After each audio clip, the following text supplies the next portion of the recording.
Humans bad. Humans bad.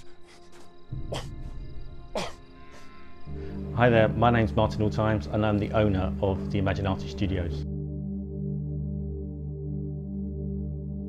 When we actually approached 20th Century Fox to talk about the license, when they did the original movies, there was no such thing as video games. So at the time, there were no rights assigned for video games because they didn't exist.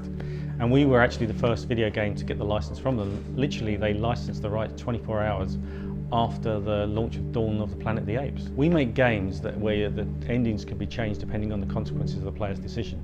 And because of that, we couldn't base it on the characters in the movie because the characters in the movie cannot die because we can't change the canon of the movies.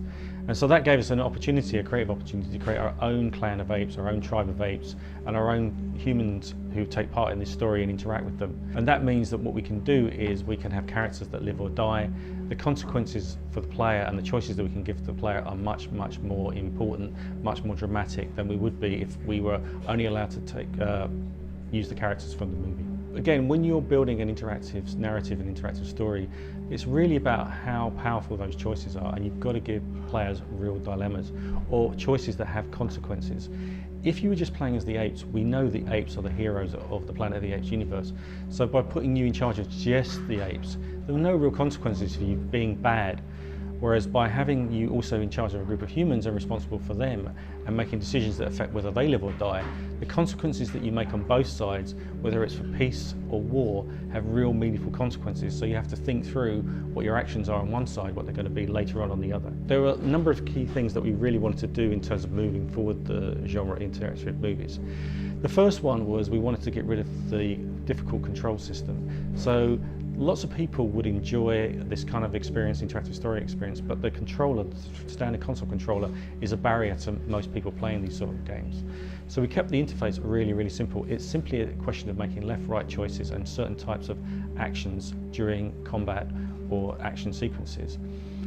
And in order to do that and make that work, we had to remove traditional navigation. So it's almost an expectation in most console games that you can control the character walking around an environment.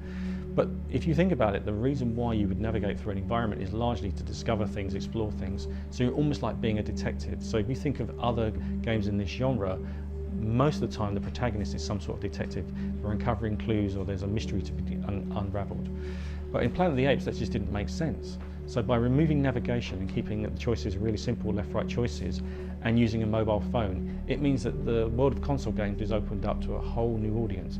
It means that you can create experiences that can not just be played by traditional gamers like myself, but also your friends, your family, who don't normally play video games. So this game can be played by anyone from 8 to 80. We could never have made this game unless we had Unreal 4. When I started in video games, it was all about internal technology, and you have an army of your top programmers, and it would maybe take 50% of the development of the game simply to get the tools to a point you could actually build the game. You know, we started this studio less than 2 years ago.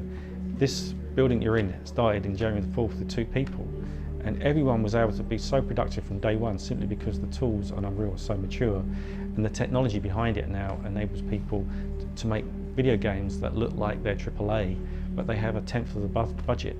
And that is all down to the maturity of the Unreal Engine.